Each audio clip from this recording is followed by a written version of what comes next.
الرحمن الرحيم. السلام عليكم ورحمة الله وبركاته.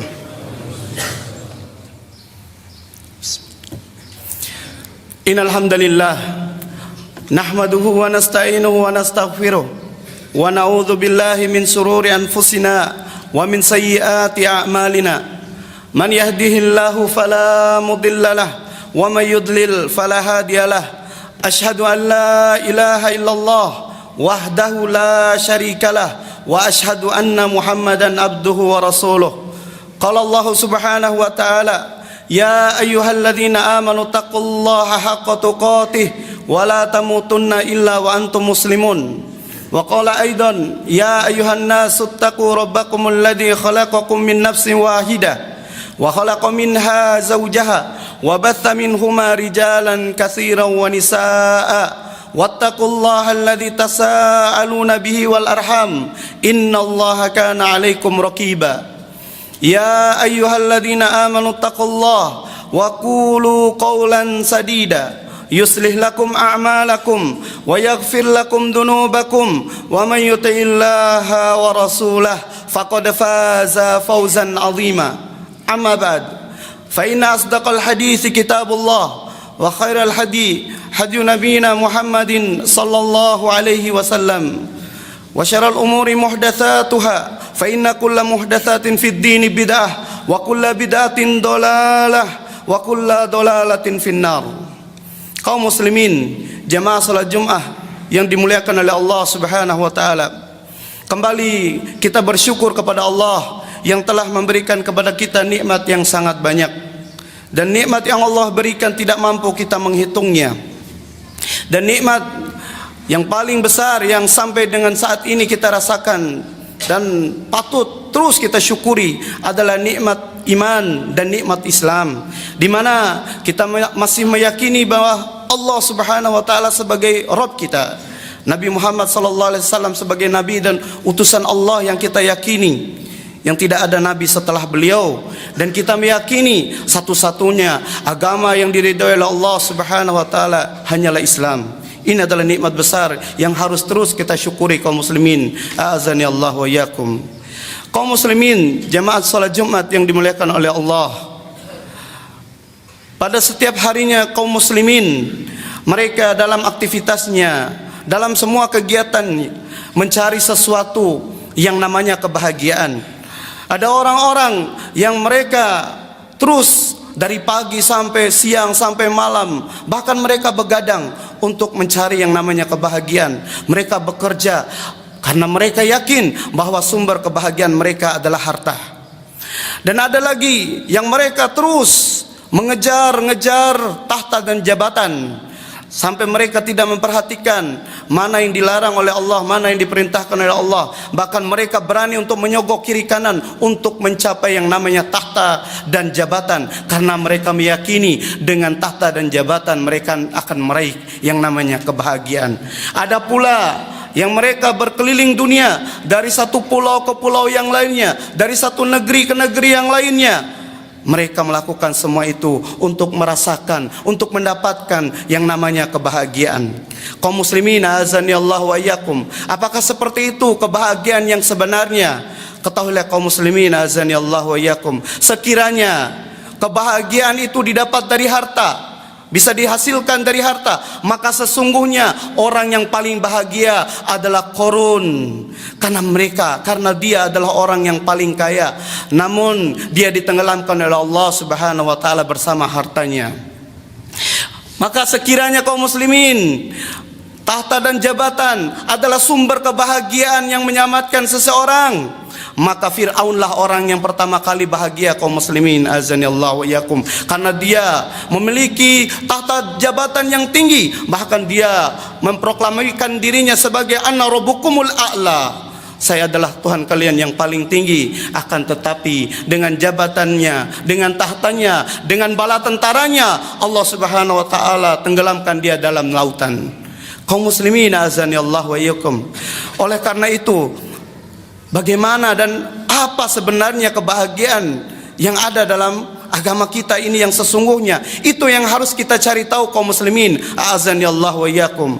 Maka seorang ulama yang bernama Syekh Muhammad bin Abdul Wahhab rahimahullahu taala, beliau mengatakan dalam kitabnya, di awal-awal mukaddimah beliau dalam kitab Al-Qawaidul Arba, beliau mengatakan, Bismillahirrahmanirrahim, As'alallahal karim Rabbal arsil azim ayyatawallaka fid dunya wal akhirah wa yaj'alaka mubarakan aynama kunta wa yaj'alaka mimman idza utiya syakara wa idza batuliya sabara wa idza adnaba istighfara fa inna haula'i thalatha unwanu sa'adah.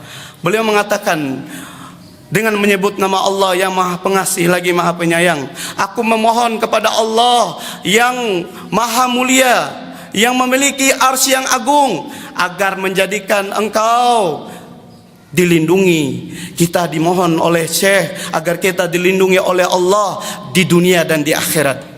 Dan kita dimohon oleh Syekh kepada Allah agar kita diberkahi dimanapun kita berada. Kemudian beliau mengatakan, semoga kita menjadi orang-orang yang apabila diberikan nikmat dia bersyukur kepada Allah. Dan semoga engkau menjadi orang-orang yang apabila diberi musibah, diberi ujian oleh Allah, maka dia menjadi orang yang bersabar. Dan apabila dia melakukan kesalahan dan dosa, dia beristighfar, bertobat kepada Allah. Ketahuilah bahwa ketiga hal tersebut, bersyukur ketika diberi nikmat, bersabar ketika mendapatkan musibah, dan beristighfar, bertobat akibat melakukan dosa, ketiga hal ini adalah sumber kebahagiaan, kata beliau.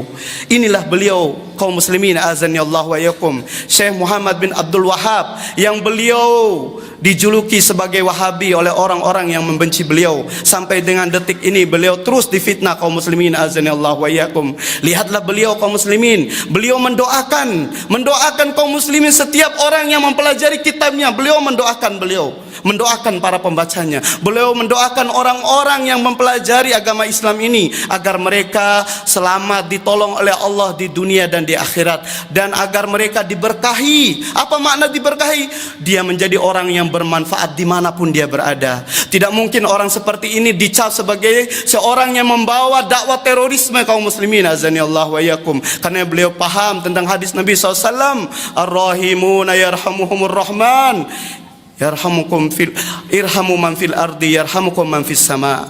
Beliau tahu kaum muslimin, azanillahu wa iyyakum, orang yang menyayangi akan disayangi. Sayangilah penduduk bumi ini, maka Allah yang di atas langit akan menyayangi kalian. Beliau sangat paham kaum muslimin, azanillahu wa iyyakum. Ini adalah tuduhan kepada beliau. Maka beliau mengatakan kaum muslimin, azanillahu wa iyyakum, bahwa sumber kebahagiaan adalah yang pertama, apabila seseorang diberikan nikmat oleh Allah, maka dia bersyukur kepada Allah Subhanahu wa taala.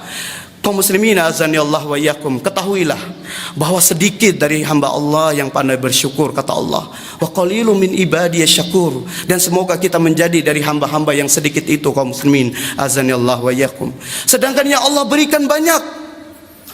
Wa ma asabakum, ya Allah berikan banyak. Allah memberikan nikmat ini sangat banyak kaum muslimin, azanillahu wa iyyakum. Jikalau kau mencoba menghitung-hitung nikmat Allah, maka kalian tidak bisa menghitungnya. Lalu kenapa Allah katakan sedikit sekali hambaku yang pandai bersyukur? Ketahuilah kaum muslimin, azanillahu wa iyyakum, karena jarang di antara kita ini yang pandai bersyukur kepada nikmat yang kita banyak tidak sadari. Lihatlah pada diri kita, wa fi anfusikum afala tubsirun. Pada diri-diri kita kaum muslimin, perhatikan, pernahkah kita meminta agar jantung kita terus berdetak sampai besok hari? Bahkan yang paling kecil kaum muslimin, azanillahu wa iyyakum, ya, paling kecil juga yang sering kita lalaikan, yaitu oksigen yang kita hisap ini. Ya, pernahkah kita meminta kepada Allah, ya Allah berikan saya oksigen? Ya, bahkan di sekitar kita kaum muslimin, lihat teman-teman sekitar kita, ada yang sudah mendahului kita, mereka sudah meninggal. Pernahkah kita meminta kepada Allah, minimal ketika kita bangun tidur kita berdoa, Alhamdulillahilladzi ahyana ba'da ma amatana wa ilaihin nusyur. Pernah kita berdoa? Mungkin ada di antara kita yang lupa doa itu ketika bangun tidur. Kita lupa bersyukur kepada Allah, kaum muslimin, azanillahu wa iyyakum. Makanya Allah mengatakan, wa qalilun min ibadiyasy syakur, dan sedikit sekali dari hamba-hambaku yang pandai bersyukur. Banyak Sampai Nabi katakan, nikmatani mabunu fihima katsirun minan nas, as-sihat wal faragh. Ada dua nikmat yang manusia terus lalai dengan nikmat ini. Dua nikmat ini kita lalai, yaitu kesehatan yang Allah berikan dan kesempatan. Ya, inilah yang terus kita selalu lalaikan kaum muslimin. Azanillah wa iyyakum. Kita menyangka itu bukan nikmat. Yang kita rasakan, yang kita tahu nikmat itu duit, uang, fulus, tata jabatan, wanita. Itu nikmat bagi kita. Bahkan di lain itu kaum muslimin azanillah wa iyyakum, orang-orang yang sedikitlah yang sadar bahwa nikmat itu banyak, yang dia itu terus bersyukur kepada Allah Subhanahu wa taala. Akankah cuma dengan mengucapkan alhamdulillah kita dikatakan bersyukur? Tidak kaum muslimin azanillah wa iyyakum, belum cukup. Ya, maka orang yang dikatakan bersyukur harus terpenuhi syarat-syaratnya, terpenuhi bagian-bagiannya. Dari hatinya, dari lisannya, dan dari anggota badannya harus bekerja sama dalam bentuk bersyukur kepada Allah Subhanahu wa taala. Dari hatinya dia meyakini betul bahwa semua nikmat yang dia dapatkan murni dari Allah Subhanahu wa taala. Wa ma bikum min nikmatin faminallah. Apa saja nikmat yang ada pada dia adalah datangnya dari Allah Subhanahu wa taala. Bukan karena kecerdasan kita mengelola keuangan, bukan karena kepintaran kita, bukan sekolah kita S1, S2, S3, bukan. Murni pemberian Allah Subhanahu wa taala. Kalau tidak kaum muslimin azanillahu wa iyyakum, lihatlah Qarun. Ya, dia mengatakan, saya mendapatkan kekayaan ini karena ilmu indi, karena ilmu saya katanya. Karena keilmuannya katanya. Allah tenggelamkan dia bersama hartanya. Jangan sombong kaum muslimin azanillahu wa iyyakum. Bahkan kita masuk surga bukan karena amal kita, tapi murni karena rahmat Allah, kasih sayang Allah Subhanahu wa taala, bukan karena amal kita. Murni pemberian Allah Subhanahu wa taala. Maka yakini dalam hati kita, semua nikmat yang kita rasakan datangnya dari Allah Subhanahu wa taala. Sehingga tidak ada ujub sombong dalam diri kita karena telah beramal, telah berjasa pada Islam ini kaum muslimin azanillahu wa iyyakum. Murni pemberian Allah Subhanahu wa taala. Kemudian yang kedua, seorang dikatakan bersyukur ketika dia mengucapkan dengan lisannya alhamdulillah. Setiap dia mendapatkan nikmat alhamdulillah. Ya, dan dia menceritakan nikmat. Wa amma bi ni'mati rabbika fahaddis. Dia ceritakan nikmat-nikmat yang Allah berikan kepadanya. Dia puji Allah yang telah memberikan nikmat. Ya.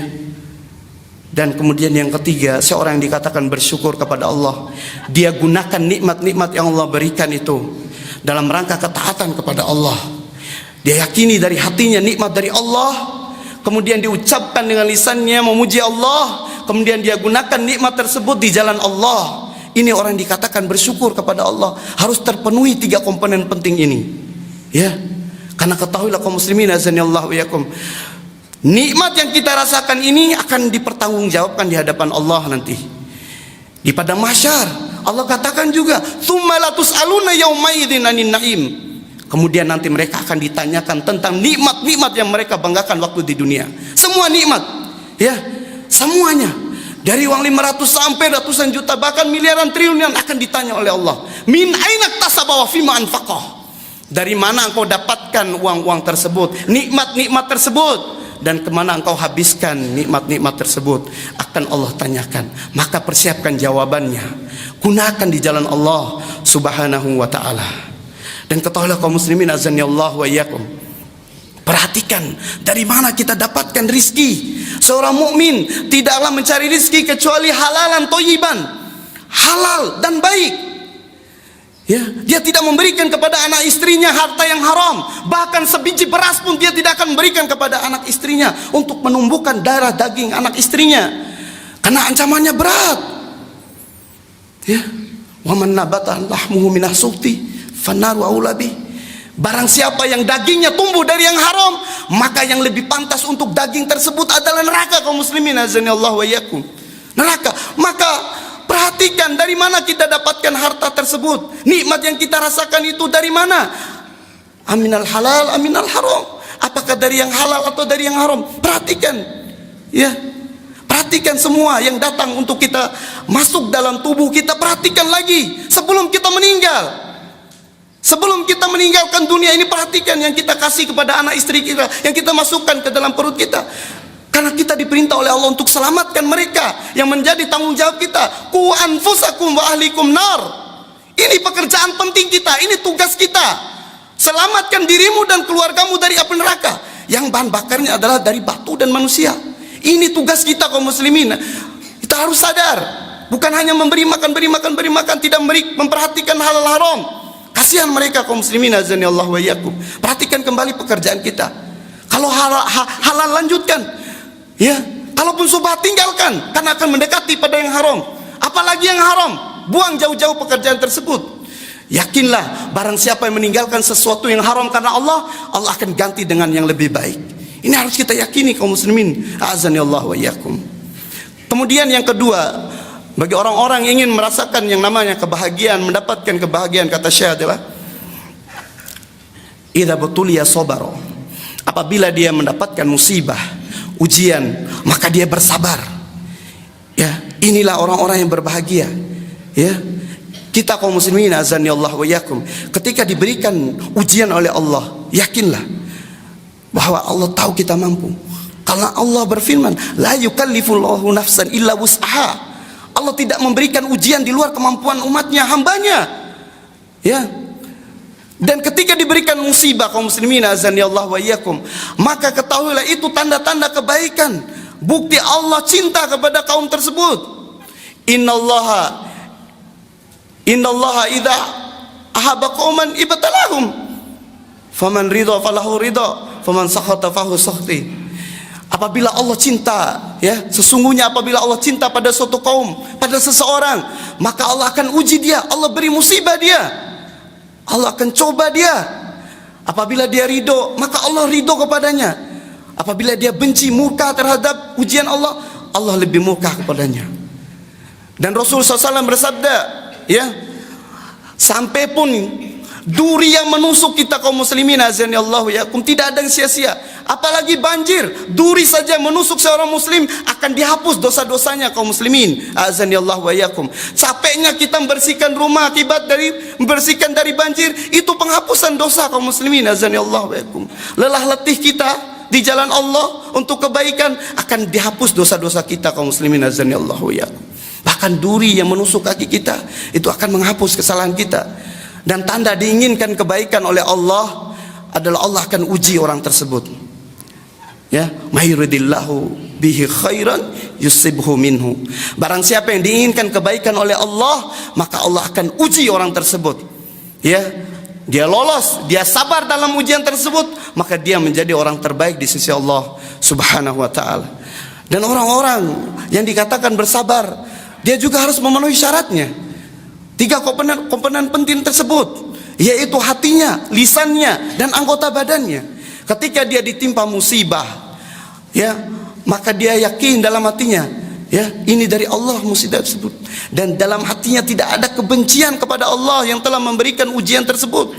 Ini hati seorang mukmin. Dia tidak menggerutu dalam hatinya, dia tidak benci kepada Allah yang memberikan ujian tersebut, karena yakin ada hikmah kebaikan dalam musibah tersebut. Dan yang kedua, tidak keluar dari lisannya ucapan-ucapan, ya, yang membuat Allah murka, ya, awali banjir, awali ura.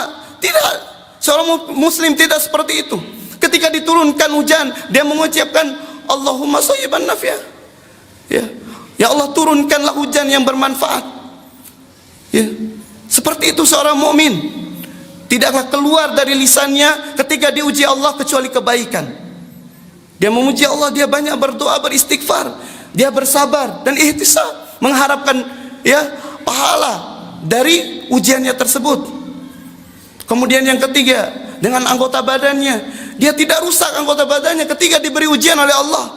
Karena sebagian kaum muslimin, sebagian manusia ketika diuji oleh Allah Subhanahu wa taala, contohnya hutang saja, ada yang sampai bunuh diri. Tidak, seorang muslim tidak seperti itu. Ketika diuji oleh Allah, dia bersabar dan mencari jalan keluar, tidak merusak badannya kaum muslimin, azani Allah wa iyyakum. Apalagi bunuh diri, wa iyyabillah. Tidak, seorang muslim tidak seperti itu. Dia akan mencari jalan keluar, karena dia tahu setelah susah akan datang kemudahan. Fa inna ma'al usri yusra, inna ma'al usri yusra. Setelah susah akan datang senang. Setelah susah akan datang senang. Allah sendiri mengatakan sampai 2 kali Allah takkid, Allah tekankan. Maka bersabar. Setelah kesusahan pasti ada kesenangan. Setelah kesusahan ada kesenangan. Setelah sakit akan ada kesembuhan. Setelah pagi akan ada malam. Perputaran kehidupan kita ini menunjukkan kaum muslimin agar kita bersabar. Akan ada akhir. Ya, bersabar. Tidak dengan seperti itu melakukan pengrusakan pada tubuh dan lainnya. Kaum muslimin azani Allah wa iyyakum. Semoga khutbah pertama ini bisa memberikan semangat buat kita untuk lebih baik lagi. Aku qouli hadza wa astaghfirullah li wa lakum wa lisairil muslimin wal muslimat fi kulli dzamb fastaghfiruhu innahu huwal ghafurur rahim.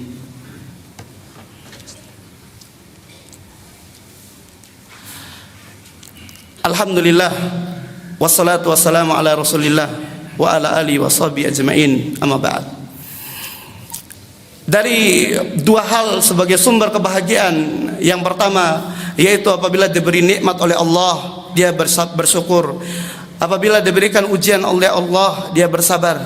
Dan yang ketiga adalah apabila dia melakukan kesalahan dan dosa, dia beristighfar dan bertobat kepada Allah Subhanahu wa taala. Ini adalah sumber kebahagiaan yang ketiga kaum muslimin azanillahu wa iyyakum.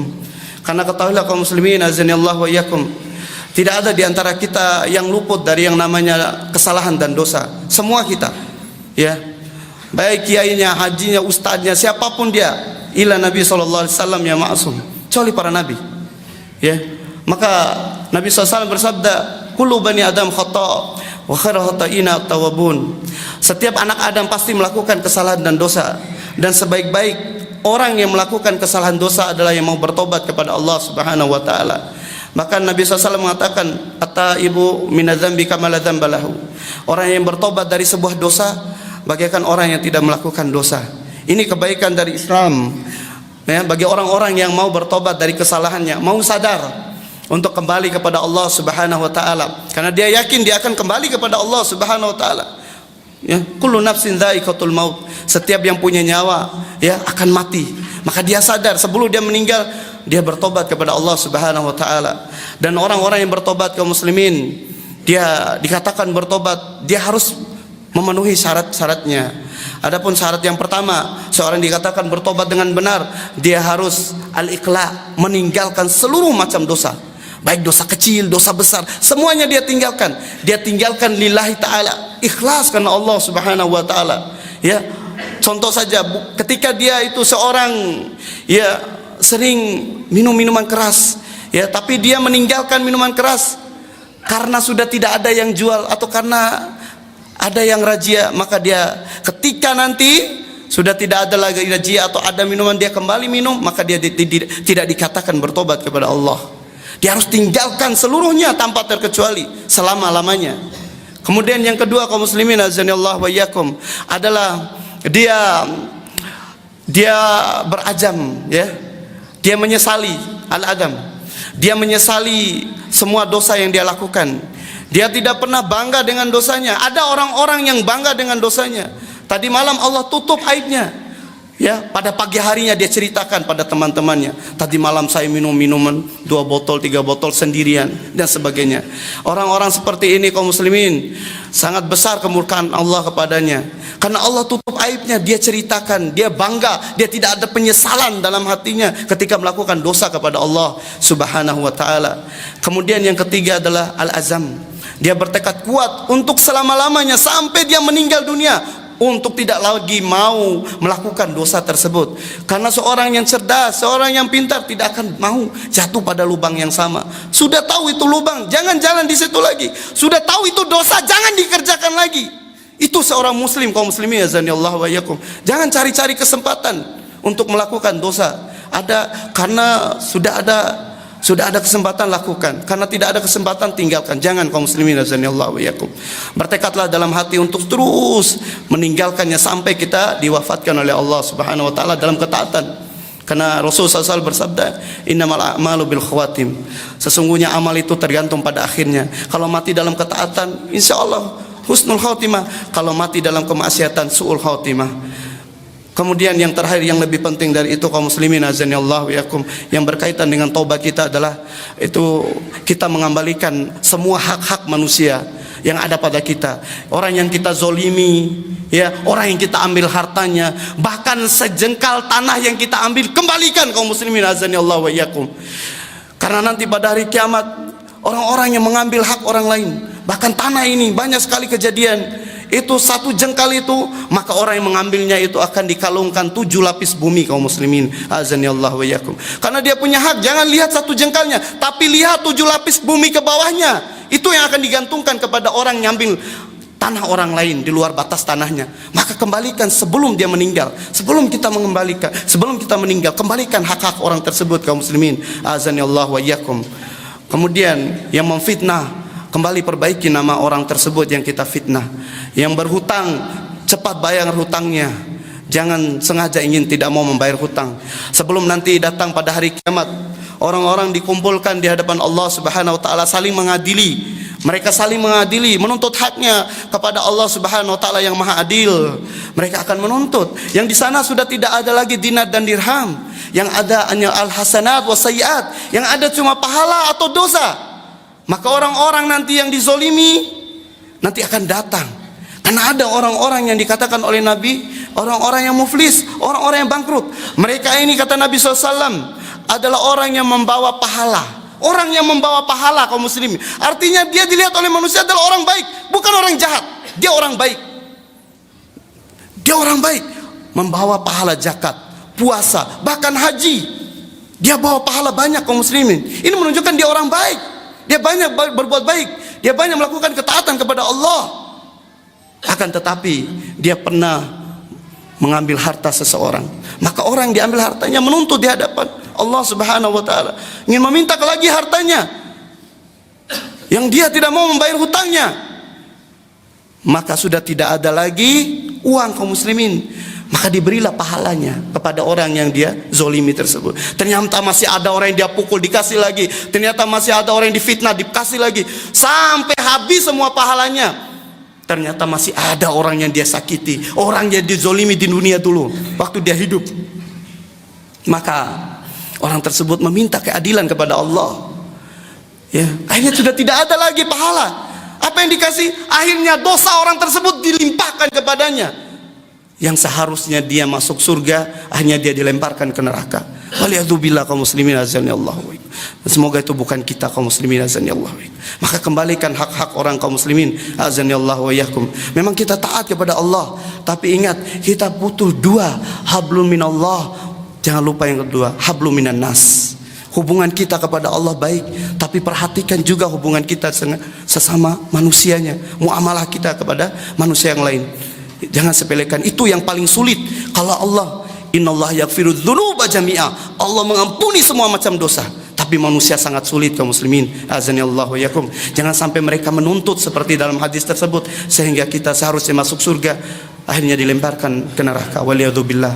Akhirnya kita berdoa kepada Allah Subhanahu wa taala, mudah-mudahan kita dijadikan oleh Allah termasuk orang-orang yang apabila diberikan nikmat maka kita bersyukur kepada Allah, dan apabila kita diberikan musibah kita bersabar, dan apabila kita melakukan dosa kita terus selalu segera bertobat kepada Allah Subhanahu wa taala. Dan semoga sebagaimana Allah Subhanahu wa taala kumpulkan kita di masjid yang mulia ini, begitu pula kita akan dikumpulkan di surganya kelak dan kaum muslimin yang lainnya. Innallaha malaikatahu yusholluna 'alan nabi ya ayyuhalladzina amanu shallu 'alaihi wa sallimu taslima. Allahumma salli ala Muhammad wa ala ali Muhammad kama sallaita ala Ibrahim wa ala ali Ibrahim innaka Hamidum Majid, wa barik ala Muhammad wa ala ali Muhammad kama barakta ala Ibrahim wa ala ali Ibrahim innaka Hamidum Majid. Allahumma ya muqallibal qulub tsabbit qulubana ala dinik wa ya musarrifal qulub sarrif qulubana ila ta'atik.